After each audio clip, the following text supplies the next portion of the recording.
to Exhaust Sports Auto. My name is Kevin, and if you'd like to see more reviews on vehicles such as this 2019 Ford Mustang GT PP2, what you can do is there's this small red button down at the bottom corner here of this video.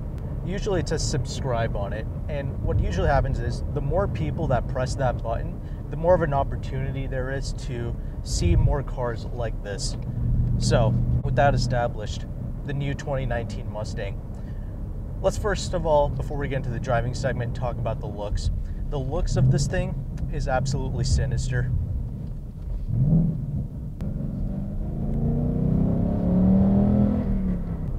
This car looks so mean in the rear view mirror of any car. It's absolutely insane. I love the looks of this thing.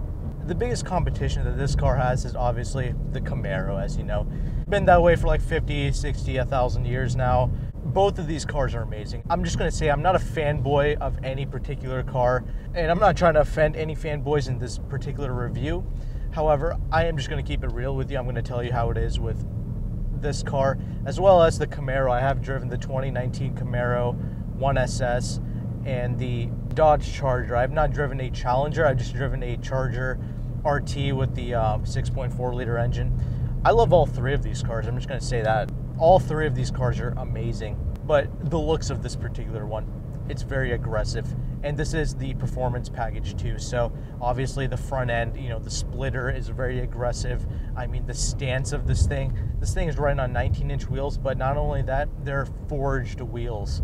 Yeah, this package looks amazing, but this is not the car that I would buy. Not at all, not even close.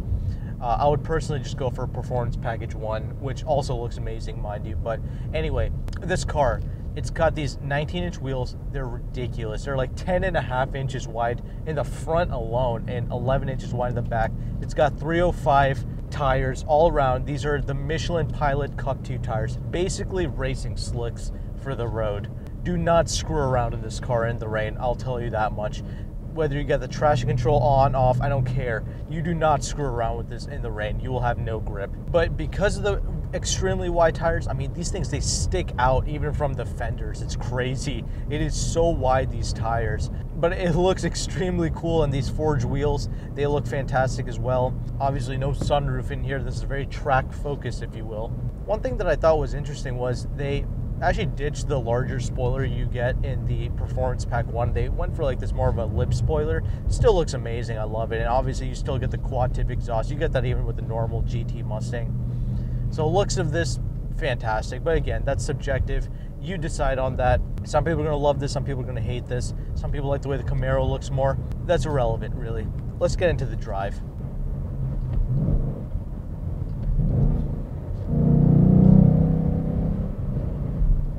So the way this thing drives, it drives absolutely incredible. I mean, like I said before, I love all three of these American muscle cars. And why is that? Because they're just obtainable for everyone. These things, they don't cost an arm and a leg. And, you know, for the longest time, these cars were absolute garbage, you know, like the old Mustangs and stuff like that. Now, not so. I mean, it's got a legitimate multi-link, you know, independent suspension in the rear now. It actually drives properly. It's not just like this burnout straight line machine. No, these are M car killers, basically. I mean, it makes BMW an absolute irrelevant car company now when you got cars that are this good for this cheap. I mean, an M4 is going to cost like double what this thing costs.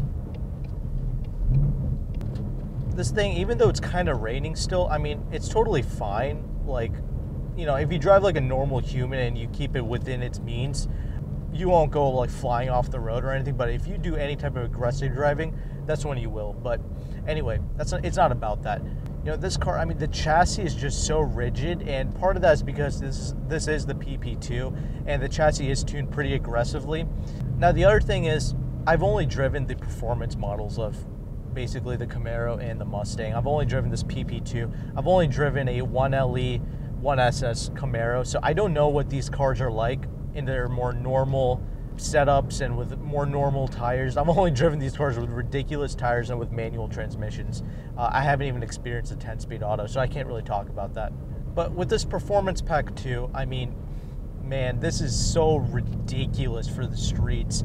A lot of that has to do with these tires, man. I mean, all of my problems that I have with this model, it's going to be pretty much fixed with the Performance Pack 1. Even though I haven't driven it, I just know that it'll be even more comfortable and even more natural feeling on the road. How do I know this? Because these tires, not only are they these ridiculous racing compound Michelin Cup 2s, they're also extremely wide, like 305s in the front. And this thing tracks like crazy. I mean, it follows all the road imperfections, even the painted lines even. It follows all that insanely. I mean, it's just, you just had to keep that in mind when you drive this. It's just kind of a nuisance, really, to keep correcting the car.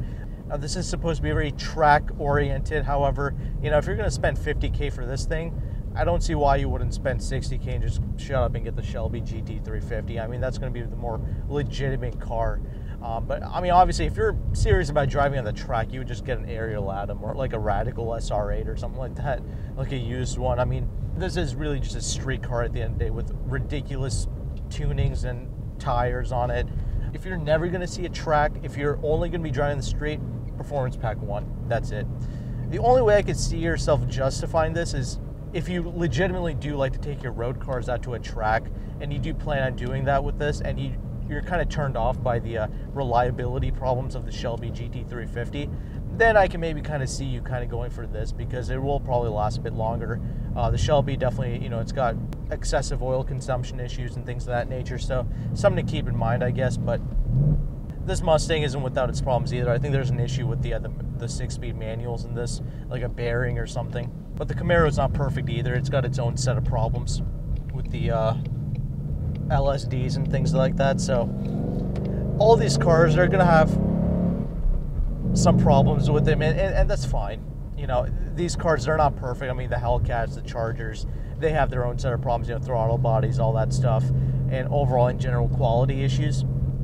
That's just kind of the compromise you have to make when you buy a cheaper build, you know, performance car. They're not going to be perfect, and that's fine. But I'll run down to you what the Performance Pack 1 gives you, and that is basically the Brembo brakes. So they're 6-piston in the front, 4 in the back, just like this car is. And you get a larger radiator.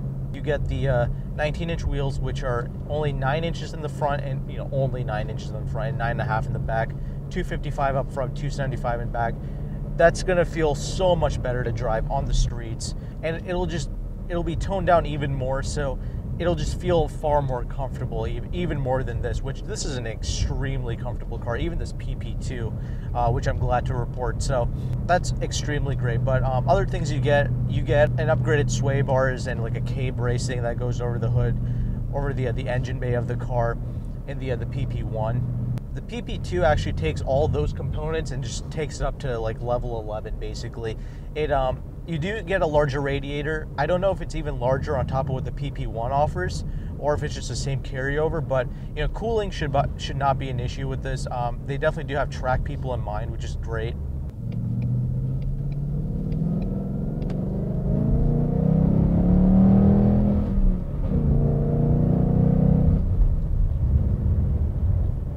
You obviously still get the Brembo brakes. You get the sway bars in this is a little bit more stiffer actually than the PP1, and also the PP2, the chassis is like more track tuned basically, so it's very stiff and rigid. You know, this car is supposed to go up against the 1LE package Camaro basically, and that's a very aggressive car. I've driven it. It feels rock solid, and honestly so does this. It's made, all the improvements have definitely made a difference with this car. The chassis in the PP1 is definitely a little bit more rigid than the standard GT. However, it's a little bit softer than this, and that's one of the improvements that you get with the PP2. And obviously you get the forged wheels. You know, that's going to be pretty expensive to repair if you ever curb these, so something to keep in mind. And obviously the tires and the wheels in this sticks out like crazy, so it's something to keep in mind if you're going to parallel part this. But even in the PP1, you have the option of getting a forged wheel. I think it's like a $700 option. You get like these 5-spoke, like silver forged wheel option, so there's that. But otherwise, it's a cast wheel that you get with the PP1. Now, the other advantage to the Performance Pack 1 is that you can actually have that with both the automatic or manual and the convertible. So if you want a convertible Mustang, you can get the Performance Pack 1 with that, but not the 2. The automatic, I haven't driven it, but, you know, it's good to know that you can get that with the Performance Pack 1. Also, the gearing changes between the automatic and the manual. It's like a 3.73 gearing for the manuals and 355 for the automatic. So you can put the power down a little bit better in the manual if you do go for that. That's kind of why they did it. But obviously the automatic is going to be faster, of course, in a straight line. It's just how it is. Now that tire and wheel combination is the main reason why I'd go with the PP1. Plus the spoiler is a little bit nicer in my personal opinion. So those are really the main changes there. Now, how does this thing drive? I mean, it drives really solid. I mean, almost identical to the Camaro, but I will say the Camaro is a little bit more of a focused car. It's even more, just a little bit more solid than this, even though they're practically identical. Again, like I said in the beginning, it's just as easy as which one do you like the looks of the most. They're very close, honestly. However, I will say, you know, anything past third gear in this, and I'm very shocked to say this, but these GT Mustangs are really not as fast as what people make them out to be. I mean, I haven't really seen any reviews for this car, honestly, before I did this. However, I feel like people hype these things up like they're handmade by Jesus Christ or something.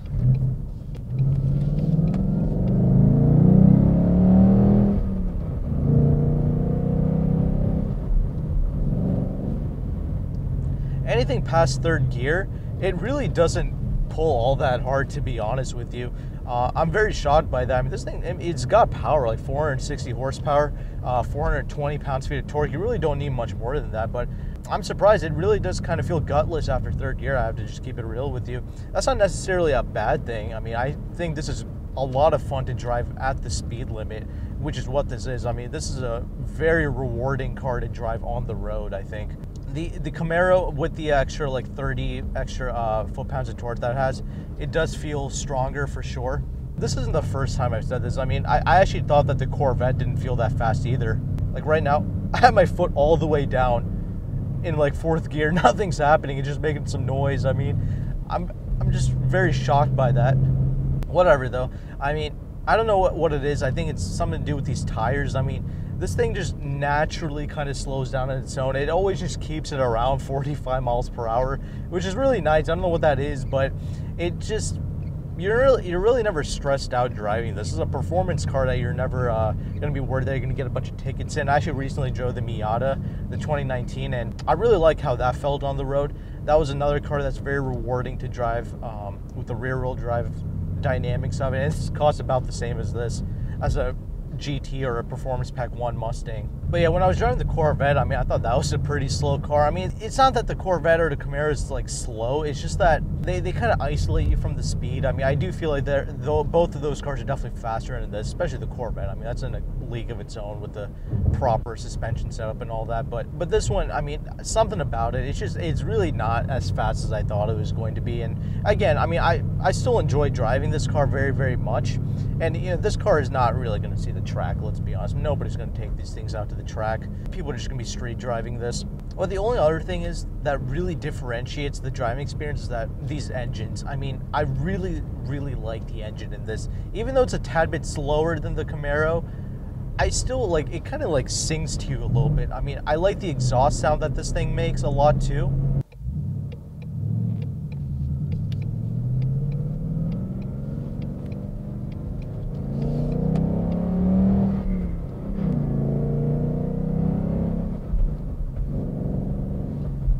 This engine feels like it has more of a soul to it than the Corvette or the Camaro 6.2. I mean, yeah, the Camaro that I drove, it had the NPP exhaust on it, and that sounded insane. It had those crackles and pops. This one, I mean, I have the exhaust in sport mode right now, and it does sound absolutely incredible. Both cars sound great. I just like the engine tone of this more. It feels more alive. Feels like it sings more to you. The 6.2 is just feels kind of lazy and kind of uninspiring. It's just a big fat engine. That's kind of just how I feel about that. But no, they're both a ton of fun though, in different ways. You just got to drive them both back to back. You do definitely have to have these exhaust packages though. That's what makes these cars so special, especially to daily drive in. Another thing about this exhaust is that I like how it's separated from the actual drive modes. I have this thing in normal mode. That's how I drive the car on the street. Sport mode, gosh, this thing jumps and hops around like crazy. I don't know what that is. However, normal mode, all that is fixed. And another thing that I forgot to mention is that this has the Magna Ride dampers on it, which so did the Camaro, but I really love these dampers. It really makes for a very comfortable driving experience. It really works, and I can see why Ferrari uses them too. The PP1, I don't know if it comes standard. In the PP2, it is standard. But in the PP1, you can get it as an option. I think it's like $1,600 option. But I would just double check to see if the PP1 does come with it. But yeah, it makes a huge difference in both of these cars. They're both, the Camaro and this, very comfortable. And I don't mean this to be like a comparison with the Camaro, but it's just inevitable. You're just going to compare it to that car because you kind of have to. It's different strokes for different folks. Some people are going to really like the way this thing sounds or the way the Camaro sounds or the extra torque that the Camaro has to offer.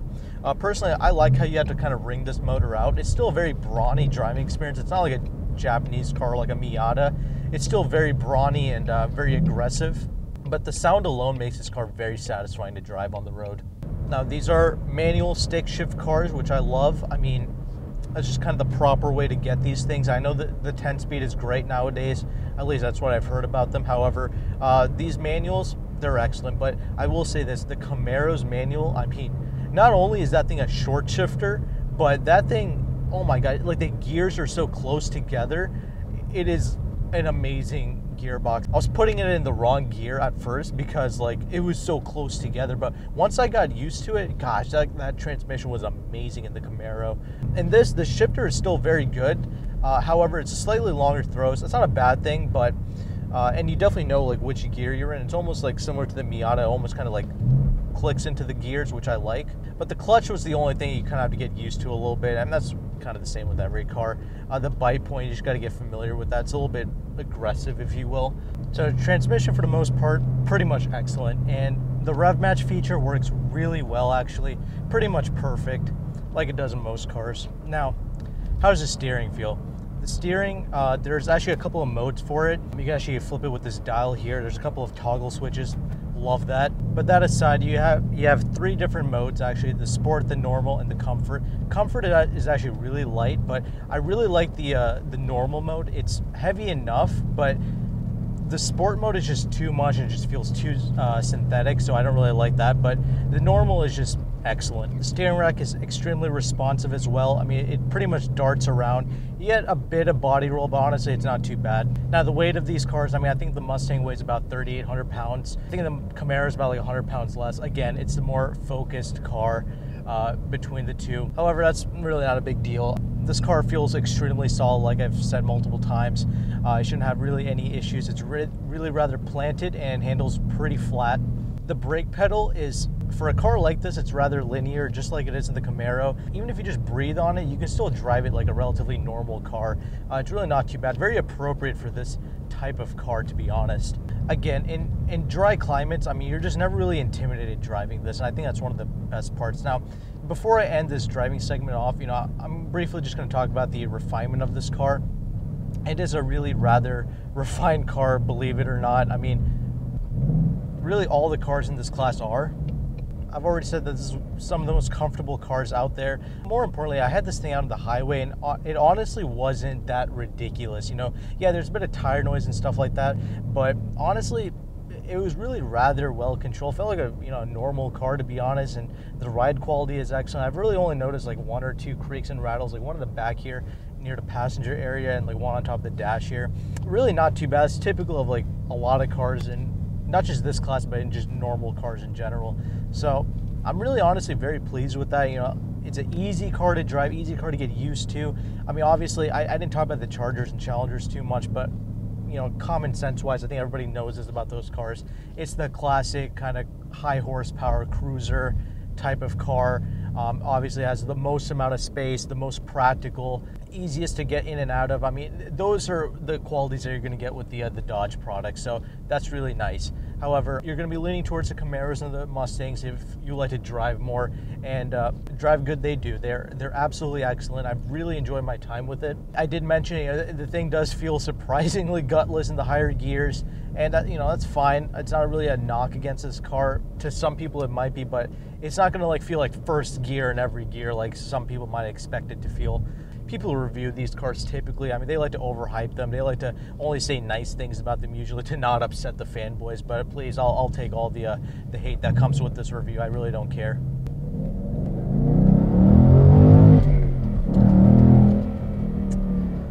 one last little pull for you guys there, but that pretty much does it for the driving segment of this video. Love driving this thing. Let's get into the interior and see what that's all about. A couple of things actually before we get into the interior segment. I just want to say, you know, after driving this for a little bit more, I'm very impressed that, you know, despite how low this car is and with this ridiculous front chin splitter, I haven't actually rubbed up against anything. I've been through so many like speed bumps and driveways and all that stuff. No issues really with that, so that's good. Now, the second thing I want to mention before I get into this interior is the gas mileage I've been getting. It's really not half bad. I've been averaging like 17.2, I believe. And for this interior segment, I'm going to do things a little bit differently. I'm going to just bring you guys inside of the car. So yeah, there you go, 17.2 mpg. So good stuff, not too bad for a car like this. Granted, it is almost empty. You know, the fuel tank isn't that large. Fuel tank size is about like, you know, 16 gallons or so. It's kind of average, could be better, but whatever. The interior segment. So this interior, for the most part, it's basically just all plastic in here. Can't really lie to you guys, but I mean, what do you expect? I mean, it's, you know, it's a relatively affordable performance car. I mean, it has to be made from plastic. You know, the Corvettes aren't much better. Neither was the Camaro. A lot of people say that the Camaro has a nicer interior. To be honest, I kind of like this a little bit more, especially with these toggle switches. I just feel like it's a bit more special in here.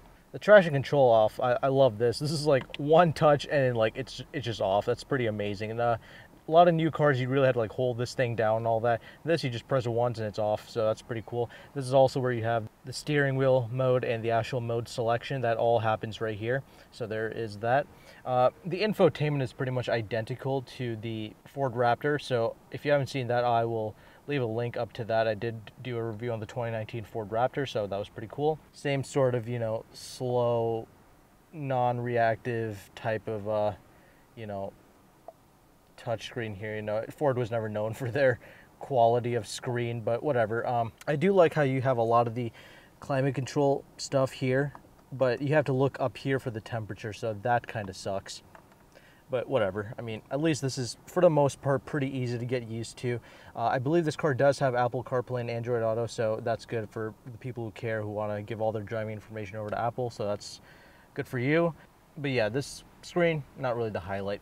Now, this material right here, you know, they call this some kind of aluminum spun material. So apparently this is aluminum. This whole time I just thought it was plastic, but whatever.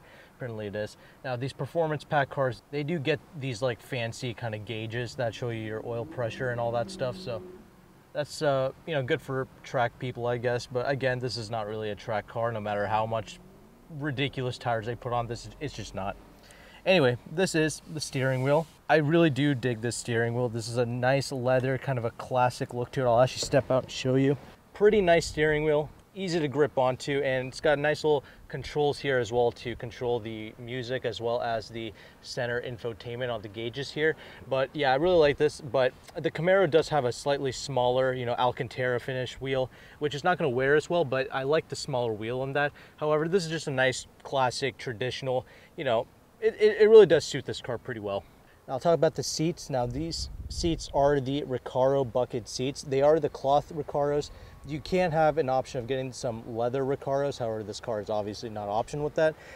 They are extremely bolstered. However, being that they are cloth, I mean, they are pretty comfortable to sit in, and even though they're black, they don't like burn you, or they don't get freezing cold like leather does, so that's really nice. And it is extremely supportive. You are very like snug in here, so that's pretty good. Now, this is your center gauges. Now, this particular car does not come with the that stupid LCD cluster thing, the full LCD digital display panel. It does not have that, but I'm kind of glad that it doesn't. I mean, I would never spec it with that. I mean, if that thing breaks, I mean, it's probably going to cost like $2-3 grand probably to replace your speed dials essentially. So that kind of sucks if that ever does go wrong, or if it pixelates and it glitches up. Obviously, that's your speedometer. You don't want that to screw up. But this thing only goes up to 160 miles per hour. I don't know what's up with that. Told you, it's really not that fast of a car. I mean, I swear, I now believe it. This car would probably get outrun by a Kia Stinger for sure. I can totally see that, especially in this manual. It would not keep up with the Stinger in a quarter mile. That's for sure. I can see that. But anyway, enough bashing on it. The Ford people are going to get upset. Anyway, I'll show you the this infotainment, this center gauge cluster here, just to help you show you guys here. So you operate that with these, you know, buttons right here on the steering wheel on the right side, and I'll go through it. So I'll show you how to disable the rev matching feature. That's actually right here in the track apps. I was looking everywhere for this. I actually had to Google this. This is actually where you disable it and re-engage it again if you want that. And it shows you some other track stuff here. But go to settings, and that's where you can control the exhaust mode. So you can actually set it from quiet, normal, sport, track. Track can only be used. Actually, you can put it in track mode. However, I don't think there's a big difference between that and sport. However, I just put it in sport and it sounds incredible. Absolutely, it's so loud. But the mode selection is different from that. And then when you go to vehicle, you have some other personalized things here. Overall, it's not too difficult. I just the way the menu is set up, I just don't like it. I mean, I wish that this rev match thing, I wish that was in like the settings screen, you know what I mean? I thought that would be like in vehicle. I was looking everywhere for it, but whatever. Shows you all of this insane information that's useful for people on the track, and has a couple of extra information here, so that's good. But yeah, overall, I'm very happy that this car does have the regular gauges and not, well, I mean, it's not my car, so I don't really care, but I'm just saying this is how I would option it out, basically. Oh, there are little touches. You got this little Mustang logo right here. I guess it's pretty nice, but it's overall pretty cheap interior, can't lie, but I do like this interior more than the Camaro interior. Oh, also I forgot to mention the gear shifter. I love the shape of this gear shifter, this nice like round thing. It's similar to like the Volkswagen Golf with like the ball basically. So it's a nice little, similar to my it's got similar throws to the Veloster R-Spec that I had. However, it's got that notchiness that the Miata kind of has, so it's kind of the best of both worlds. It's a very nice shifter. I do like it. I did say that the Camaro has like a much shorter shifter. However, this is really good in its own right. The door pockets, it's really not that big. Oh, and the speakers, the sound system in this is pretty poor, pretty abysmal, not gonna lie. It's it's almost got like this monotone sound to it. I mean, it does a job. You can listen to your music. It's just not gonna immerse you basically in the music. And of course, this whole thing is like plastic and cloth and all that stuff. You have a bit of this fake leather here, but overall not the best, but it's a pretty solid cabin in here, not gonna lie. Like, even though it's really just a cheap materials, other than that, it's like really rather solid. Other than the two creaks that I mentioned in the driving segment, the one that's like somewhere up here in the dash and in the back over there, this is actually a pretty solid cabin. Like, other than that, I mean, it's really rather good. And these these door handles are pretty nice, so that's pretty good. And while we're here, I'll show you this. Much like a German car, the where you handle the light switch, it's actually right here. So that's something interesting. That's the automatic position. So there is that. Before I end this interior segment off, I'm going to touch on just one last thing. The biggest complaint I have with this interior is back here. You see the seatbelt? I cannot stand the seatbelt for the life of me. Usually what happens is this seatbelt, it's like over here, like that, and you absolutely just have to reach back there. It is such a pain to put this thing, and usually, I mean, that's supposed to be solved by latching the seatbelt over here like this on top of the seat thing, but it easily just slips off. So even this thing is useless. So it is always such a pain to like always reach back there, grab the seatbelt. That alone pisses me off, and I would just go for the Camaro just because of that one reason alone. That really sucks. I wish this thing was like a little bit wider or something. Just really annoying, but whatever. I guess you just get used to that if you own this car. I'm not even gonna try the back seats because I'm pretty sure that's just there for insurance purposes. It seems pretty bolstered up, but literally nobody's gonna fit back there. See that? No, nobody's fitting there. There's just shelf space, really. That's all it is. Anyway, let's talk about that trunk space and end this review off. So, behind the Mustang GT, it's a great looking rump, isn't it? But I'm mainly going to be talking about the trunk space. So the button is actually located right underneath the GT logo. So you open that up. This is where the Mustang makes far more sense than the Camaro. If you need any bit of practicality in your car, this is the one to go for, because even though the Camaro's trunk size isn't half bad, the opening of it is absolute garbage. This, far better opening, and it's rather deep too, so that's pretty good. It's not like a massive space, but it's something. And apparently there is no spare in here, but whatever. I guess it's a performance model, doesn't deserve a spare to save weight, and you can actually fold down the seats if you want to get some longer items back here actually, so that's pretty good. You can just pull on the little tab, the little cloth tab on the back seats there, so that's pretty good. And obviously you use that as like a little shelf space, obviously, you know, so not a totally unpractical car, but you know, it is what it is.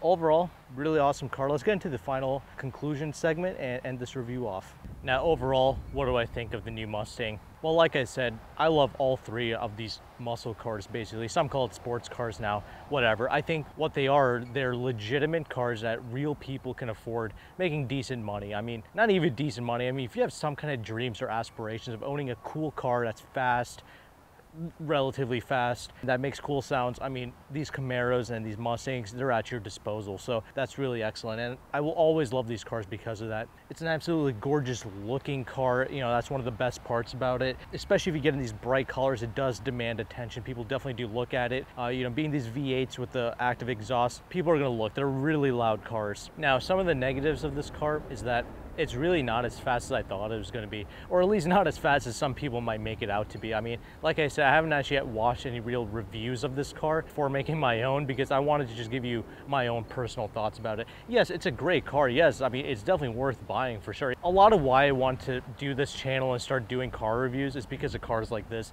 I really want to know what these things are actually like on the road, to give you guys a genuine perspective of what these cars are really like on the road, not just some nonsense and fluff. I'll take some flack from the fangirls, no problem here.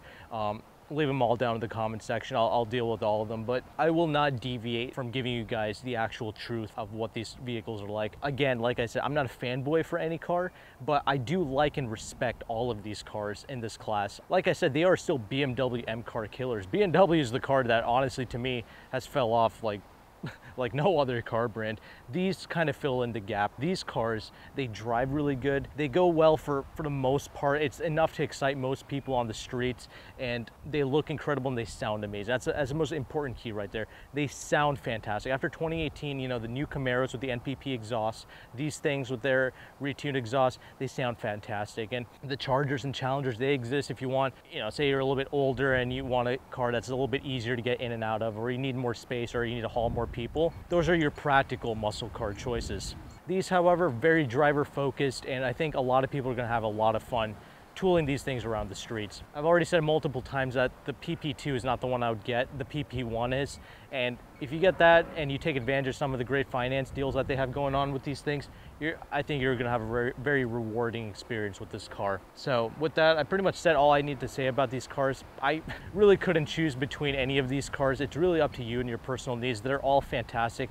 Take this, the Camaro and the Chargers, out for a test drive to see for yourself what will suit your needs the best. I will say this, none of these cars will disappoint you. They're all amazing, and I love this Mustang, and it's been a true treat to have this for the past couple of days. So with that, thank you so much for watching this review, guys. Take care. Goodbye.